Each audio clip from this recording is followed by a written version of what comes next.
Hi, I'm Odell. 2 weeks ago, my sister screamed at me in front of our parents. "You've ruined our lives." And they nodded like it was true. I didn't yell. I didn't cry. I just walked out with nothing but my bag and silence. But this morning I woke up to 14 missed calls. Now they say they need me.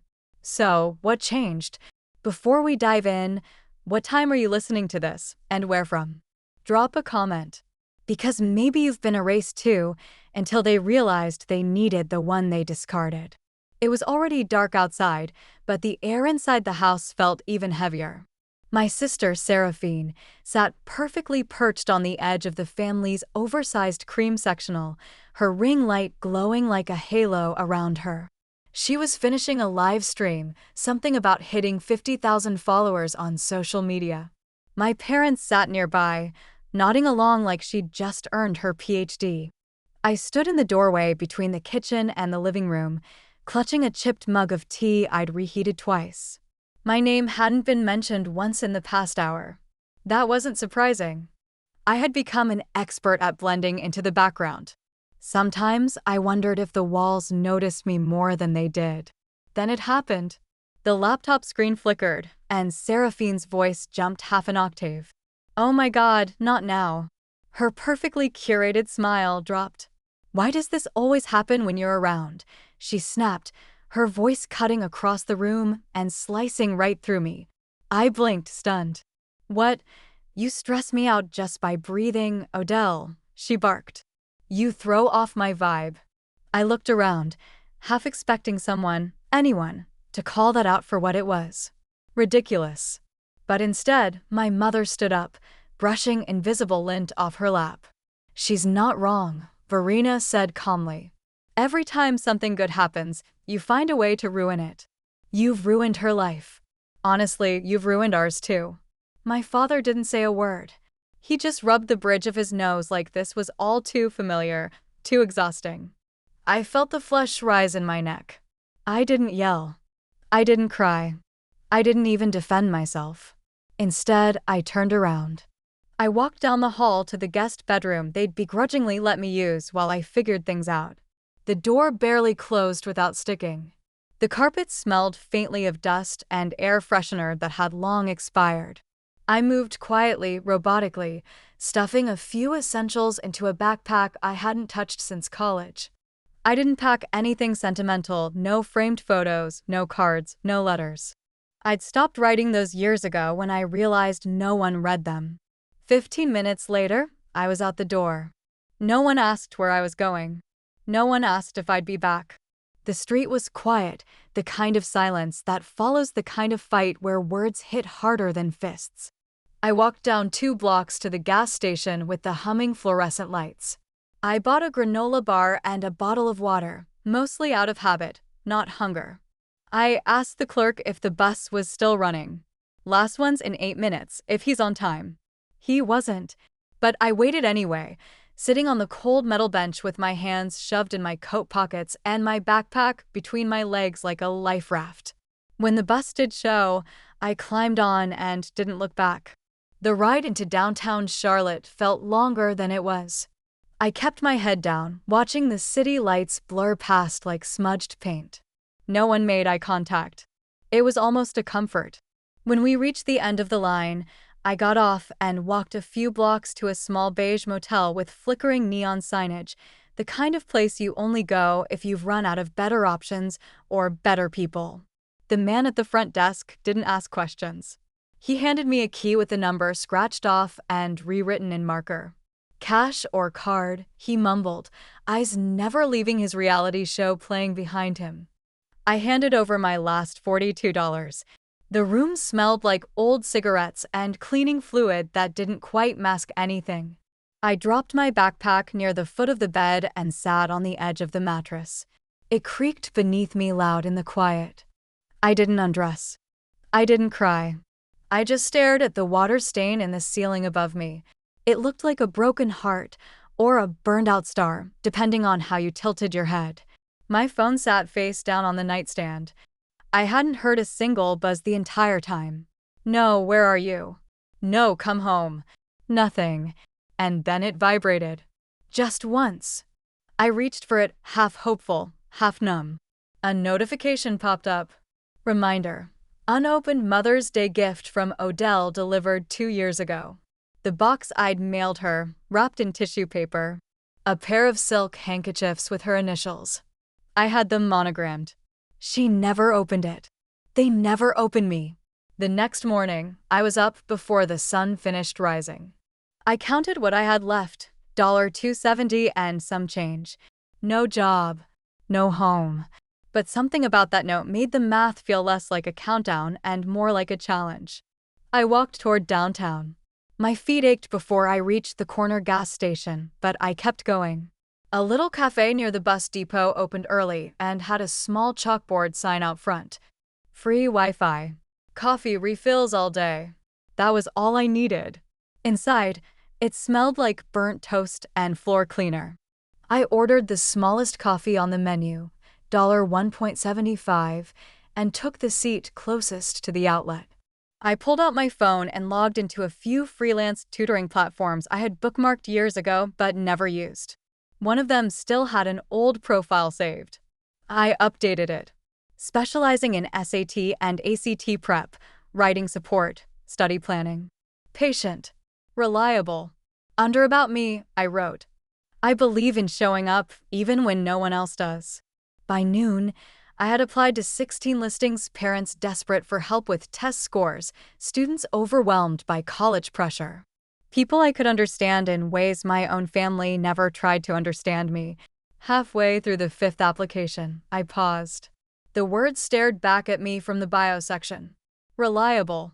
Compassionate. Listener. I remembered Grandma's voice.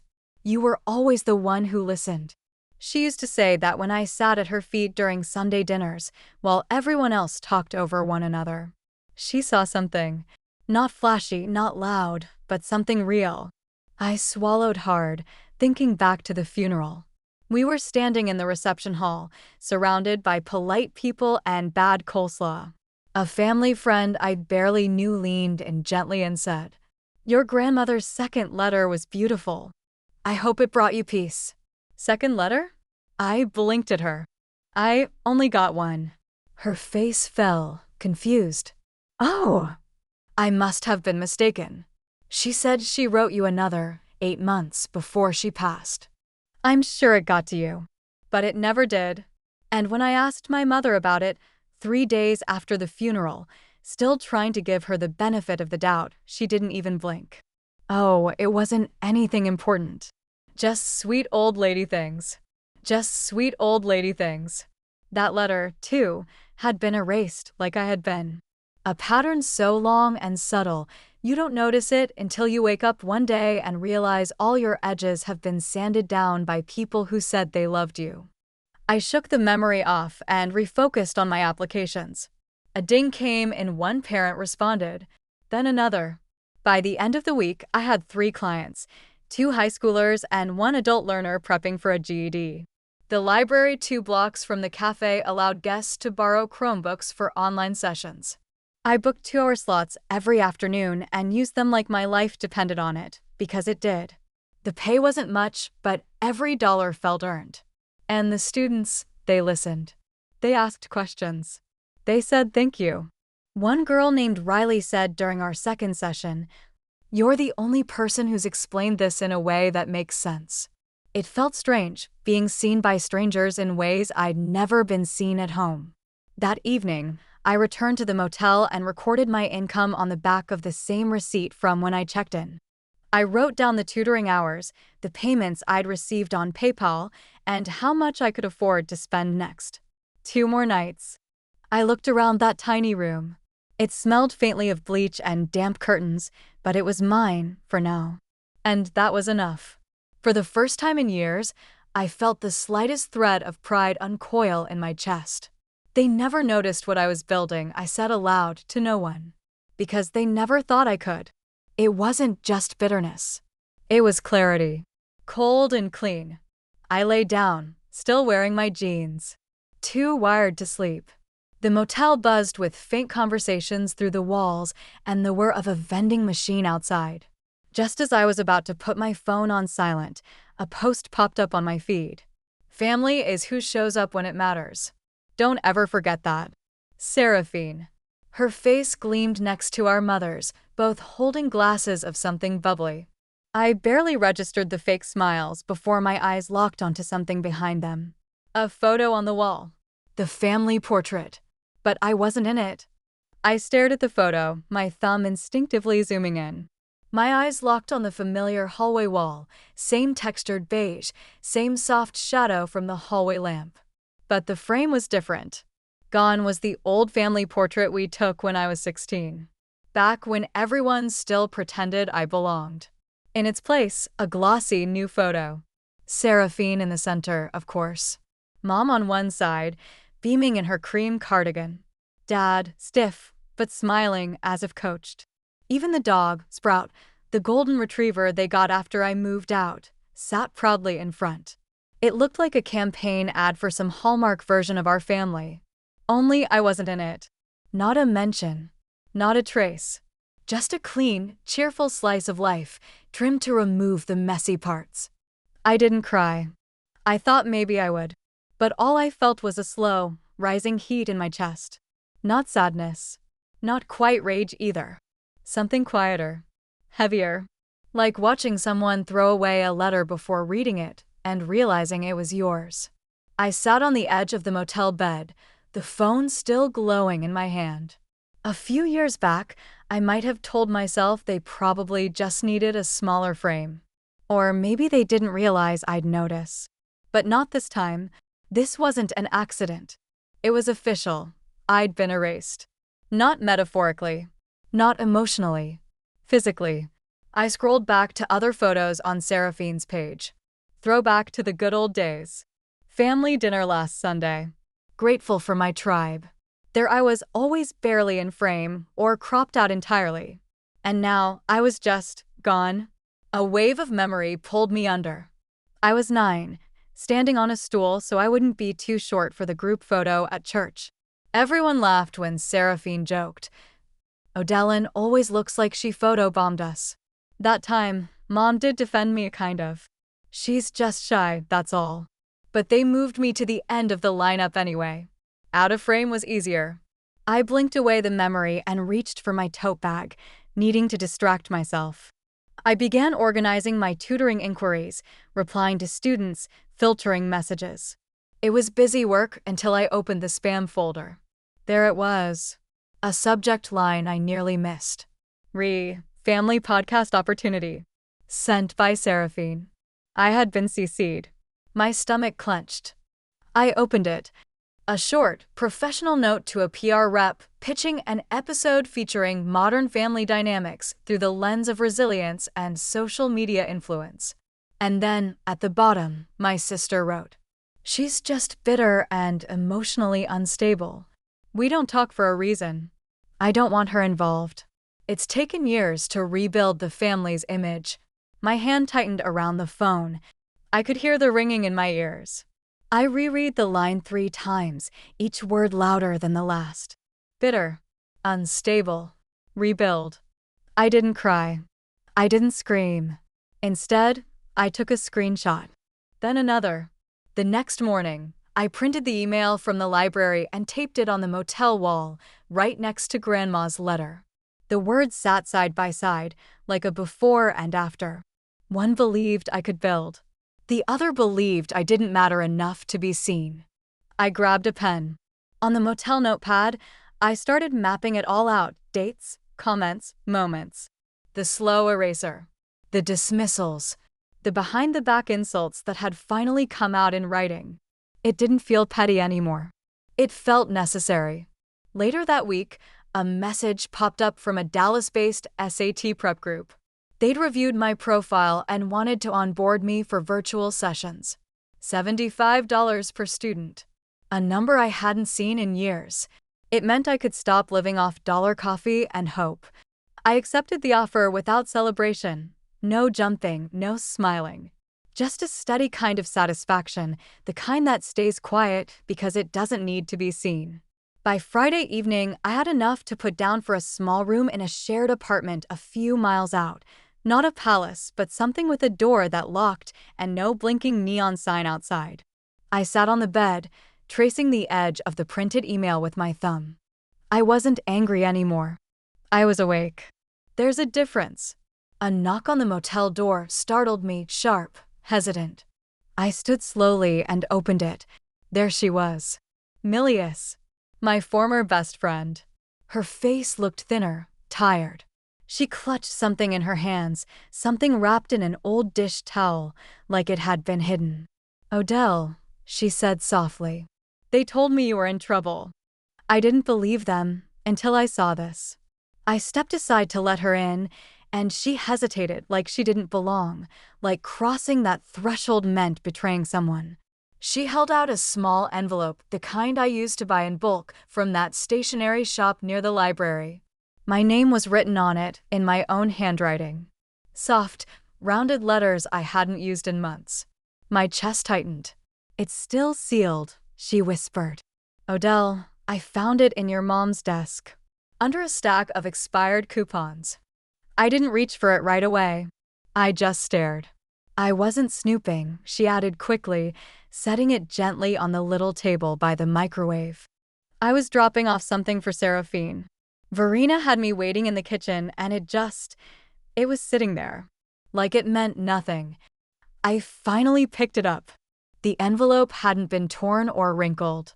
It looked exactly like it did when I walked it to the mailbox last year, my mother's birthday. I'd saved up for weeks just to load a gift card to her favorite cafe. I wrote a letter inside. About second chances. About trying again. About maybe healing. She never opened it. Milius sat down across from me. Her mouth opened, like she wanted to say more, but didn't. I slid a fingernail under the flap. The paper peeled back without resistance. I pulled out the card and the note, unfolded the soft pink sheet. "Mom, if there's still a space in your heart for me, I'd like to sit there again. Not asking for everything, just a call back. I miss our Tuesday talks. I miss you. Love. Odell." I read it twice. Then I folded it back. I didn't say anything. I couldn't. Even the words I sent them didn't matter. Not enough to open. Not even enough to throw away. Just tucked under coupons and forgotten. Like a scratch-off that didn't win. Milius finally spoke. That wasn't all I found. She reached into her tote and slid a few printed pages across the table. Seraphine's new site. The Success Academy, or whatever she's calling it. "I used to help you build this stuff.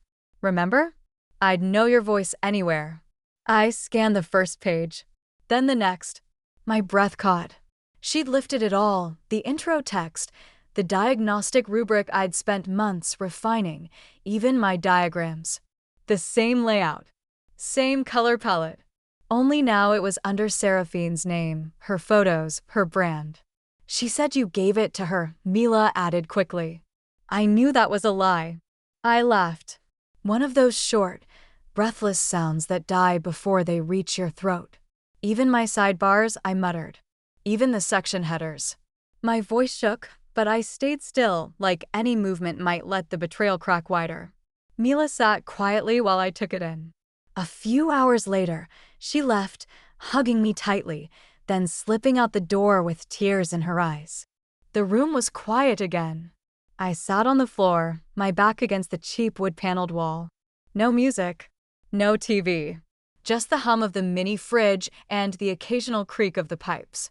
Then came the buzz. The phone screen lit up. Missed call. Dad. Then another. And another. I watched as the count ticked up to 14. Voicemails followed. I didn't listen at first. But curiosity peeled me open, just enough. The last one was from my father. His voice was weary. "Odellin, your sister's getting dragged all over the internet. Some blog picked up the story. They're calling it plagiarism. People are mad. She's saying you're lying, but we need your help to calm it down. She's not handling it well. No apology. No acknowledgement. Just the usual pattern. We need you when it burns." I didn't answer. I didn't even text back. I just sat there, phone on my lap, screen still lit, then dark, then lit again. The buzz felt like a mosquito at the edge of sleep, persistent, nagging, never letting up. They only ever call, I whispered to the silence, when I can fix what they broke. My arms felt heavy. I leaned forward, resting my forehead on my knees. I hadn't cried yet, but this wasn't tears. This was something slower, sadder. I opened my laptop, hovered over the folder marked Curriculum Archive. My finger tapped the delete key. Maybe I should just let it go. Erase it all like they tried to erase me. But then I noticed something. A folder I hadn't touched in years. Grandma_legal. I clicked. Inside was a scan I barely remembered uploading, an image file labeled Will_O'Dellin. I opened it. There it was, clear as day. My grandmother's signature. Her handwriting.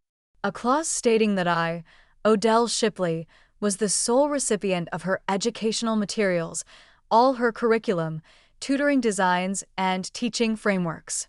I was the legal heir to the very work Seraphine had stolen. And it had been scanned 5 years ago. Hidden ever since. The next morning, the weight of that scanned file hadn't faded.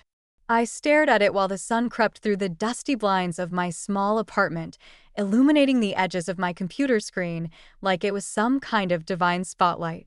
The words were there, bold and formal, stamped and signed in my grandmother's careful pen. All intellectual property and preparatory curriculum created or co-developed with Odell Shipley shall remain under her sole name. She had protected me. Quietly. Legally. And my mother had ignored it completely. As I sipped lukewarm coffee from a chipped mug, my phone buzzed again. Another voicemail. The second that morning. I didn't want to hear it, but my thumb hovered over the play button anyway. I was already spiraling. What's one more turn? Verina's voice came through, softer this time. Oh, O'Dellin, please. You can't just let the family fall apart. Your sister's career is hanging by a thread. She said the family, but I knew what she meant. Them. The ones who replaced my face in pictures. The ones who left my envelope in a drawer like a piece of trash. Then another voicemail. This one from Seraphine. Her voice cracked with panic. You're just bitter. You're always bitter. We gave you everything, and this is how you repay us. I could almost see her pacing around some pristine room, mascara trailing down her cheeks, blaming me, like she always did. We gave you everything, she said. I whispered into the silence. You erased me and still expect me to be your savior. My hands were steady as I printed the will. No drama. No tears. Just clarity. I pinned it to the wall, next to the email screenshot and the faded note from Grandma. One was typed. One was printed. One was written by hand. All of them told the same story. I'd been erased. And now they were demanding I paint myself back in just to fix their mess. I stared at that wall for a long time. By lunch, I'd made up my mind. I looked up a lawyer in Austin who specialized in intellectual property and quietly booked a consultation. When I arrived, I brought the printout. In a calm voice, I told her, I'm not asking to sue. Not yet. I just want this documented, verified, and publicly filed. I want ownership to be formal and known. The lawyer, a woman in her 50s named Margot, raised an eyebrow after reading the will. You don't need a lawsuit to take back what's yours, she said, tapping the page. You just need a notice. I left her office with paperwork in hand, sunlight warming my back and something inside me I hadn't felt in years. Control. But peace never lasts long. That night, there was a knock. 3 raps, firm. Familiar. I looked through the peephole and nearly stepped back in disbelief. Verina. Gareth. Seraphine. I opened the door but didn't invite them in. We stood in the narrow hallway. The air felt sharp, like everything between us had hardened into glass, ready to shatter if anyone raised their voice. Verina looked exhausted. Her lipstick was faded. Her hands trembled. Gareth said nothing. He never did. Seraphine's eyeliner was smudged. Her curated shine was cracking, and she knew it. We made mistakes, Verina began, clasping her hands. We know, but family means forgiving. I didn't blink. No, I said softly. Family meant not burning my letters. It meant opening my envelope. It meant saying my name in your family appreciation posts. Verena looked down. I turned to Seraphine. She met my gaze like a child who'd been caught but didn't know how to be sorry. This time, I told them, stepping back. I'm not the one fixing your mess. I didn't slam the door. I didn't yell. I simply closed it with a click and turned the lock. Later that night, after showering off the tension and pouring myself some chamomile tea, I checked my email and froze. A bold red notification greeted me. Your professional site has been flagged and temporarily suspended due to multiple copyright violation claims. I clicked for details. Someone, an anonymous IP, had filed claims against my own curriculum. My stomach twisted. They'd come back for me. Not with words. With paperwork. They were trying to erase me again. But this time I was ready. By the time I opened my eyes the next morning, the sky outside was already a dull gray. One of those mornings where light feels more like pressure than promise. I reached for my phone, expecting the usual overnight tutoring emails or calendar pings. Instead, the first thing I saw was a red flag banner.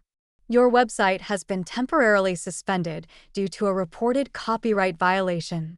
I sat up, a heart pounding, but hands steady. A second notification followed, then a third. The subject lines were nearly identical. Urgent, copyright claim review pending. At first, I thought it was some glitch or a bot.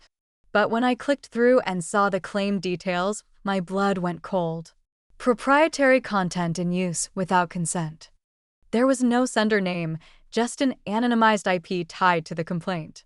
But Margot was already ahead of me. Within the hour, she called.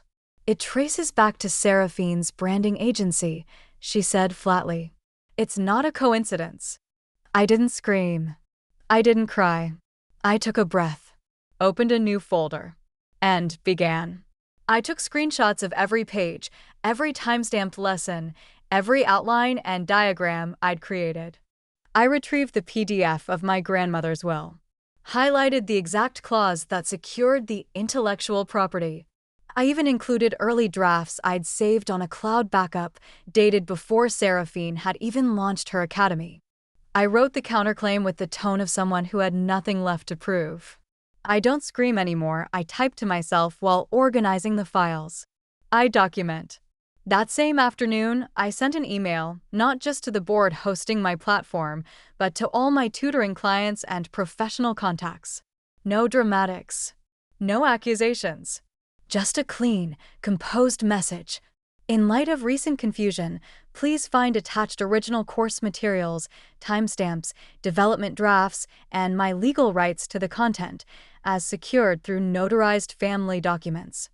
I appreciate your continued trust. Replies rolled in within minutes. Most were supportive. A few expressed surprise. But one message stopped me cold. A parent I had worked with the previous fall, a single mom from Houston, wrote, "Your course saved my daughter's future. Don't let them take this from you." That one I printed. I placed it next to the will on my wall. One paper born of blood. One born of effort. Together, they meant something real. By evening, the storm had started brewing. This time, not mine. Seraphine posted a cryptic update on her main page. People love to take credit once the hard work's done. Funny how that works. But the internet wasn't buying it. Within the hour, someone, an intern she must have let go without a second thought, posted screenshots, timestamps, chat logs, even early Canva templates. All tied to me. All dating back years. The comment section beneath Seraphine's post turned fast. This looks like a textbook case of an eraser. Wait, why is Odella not credited on anything? Y'all believe the family brand too easily. I didn't respond. I didn't need to.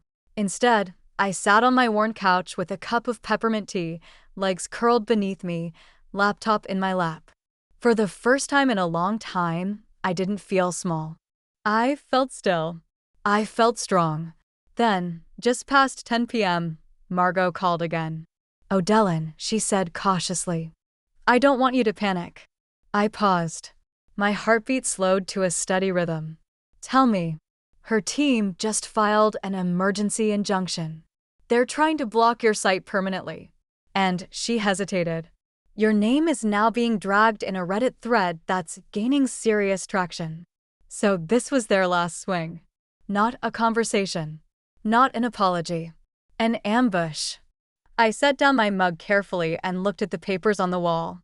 This wasn't just personal anymore. It was public. And now it was war. The next morning, I didn't rush to check my inbox. I made coffee. Let the kettle hiss and breathe. I cracked the window and let in just enough cold air to feel awake. Only then did I open my laptop. The subject line was waiting. Formal injunction filed. Cease and desist pending court review. Margot had warned me. Still, seeing it in black and white knocked something loose inside me. It wasn't just a challenge to my work. It was a move meant to bury me.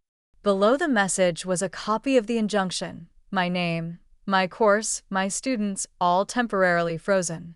Almost simultaneously, a viral Reddit thread was passed to me. At first, I didn't click. But curiosity, or maybe defiance, got the better of me.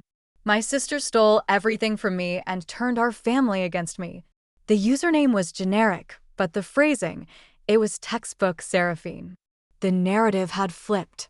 Now she was the victim. Now I was the jealous sister, out for revenge. The comments were brutal. "Wow, what kind of person does this to family? Ungrateful much? Can't believe some people will tear down their own blood over a little attention." I almost closed the page. Almost. Then I saw one comment near the bottom. "Funny how the receipts always show up when the loud ones overplay their hand." It stopped me cold. It wasn't loud. It wasn't long. But it reminded me. I had the receipts. All of them. I didn't waste another second. I pulled up my webcam. Kept the room dim. No makeup. No angles. Just me. And I spoke not with anger. Not with apology. I placed the printed will in front of me.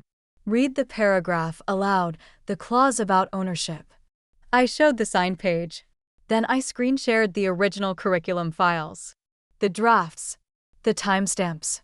The side-by-side comparison of her rebranded content. And finally, the emails. The one from her agency.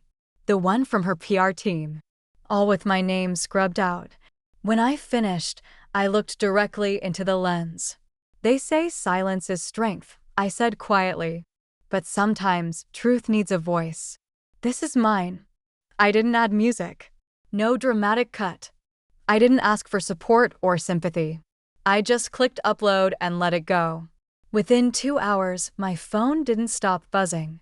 Old clients shared the video. This woman helped my son pass his GED. She worked with my daughter when no one else would. She's the reason my kid got into college. A teacher I'd collaborated with reposted my slides. A blogger I'd never met stitched the video on TikTok, praising the calm clarity.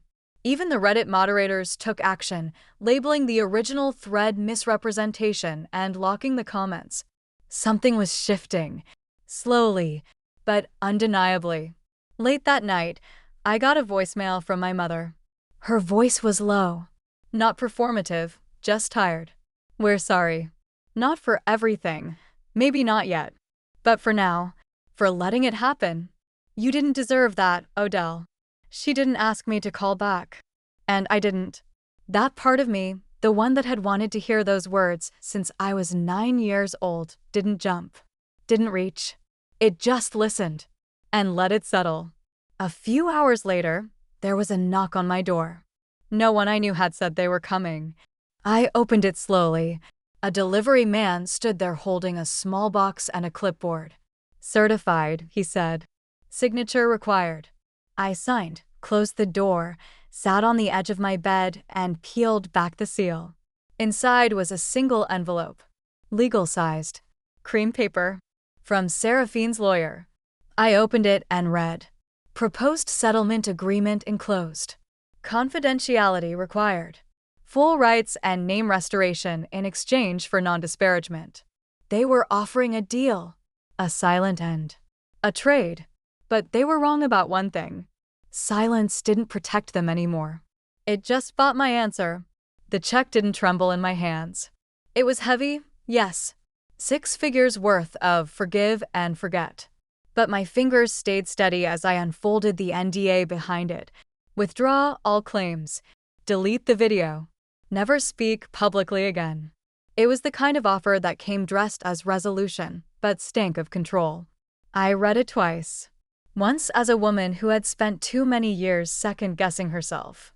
Then again, as the woman I'd become, no longer looking for permission to be heard.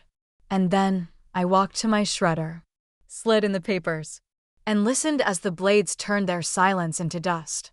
That afternoon, I posted my final statement. No video this time, just a still image. My name, my credentials, and the words. You don't owe people silence just because they share your last name. I won't take hush money for pain I never caused. By nightfall, it was everywhere. Women from all over, former educators, daughters gaslit out of inheritances, sisters who knew the sting of being scapegoated, began sharing it. Not for sympathy, but because it named something they couldn't say themselves. One message read, I thought I was the only one. Thank you for saying what I couldn't. In my new home office, where I no longer needed to ask for a chair at the table, I hung the wrinkled paper I'd carried since that motel room. You will build what no one sees today. It rested beside the official letter from my lawyer. Ownership affirmed. IP registered. Curriculum protected. The desk was modest. The window overlooked a bus stop. But it was mine. I haven't heard from my family since. Not on birthdays. Not when Seraphine's site was permanently shut down. Not when word spread that Mom had quietly sold the house. Some said it was to cover the legal fallout. Others whispered she just had enough. But I didn't wait for gossip.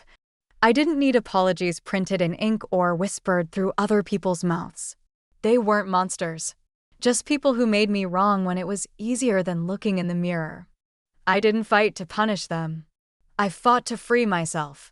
And freedom? It's quieter than I imagined, but not empty. Last month, I launched a small scholarship fund in my grandmother's name. Nothing flashy. Just enough to help kids like the ones I used to tutor when I barely had rent money. Thank you notes started coming in. Most were from strangers. One was from a student I taught back when I was working out of the public library. You were the first one who told me I could do it. I believed you. I sat with that letter for a long time. Not because it hurt, but because it didn't. This was the life I built in the silence they once thought would bury me.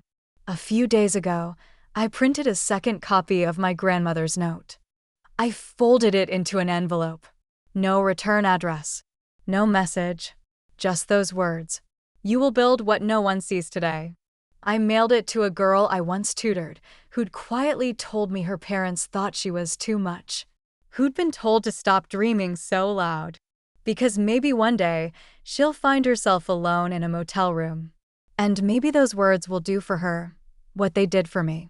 Have you ever stopped chasing the apology that never came and realized peace was the real closure? Have you ever been erased by your own family and still found the strength to build something lasting? Share your story below.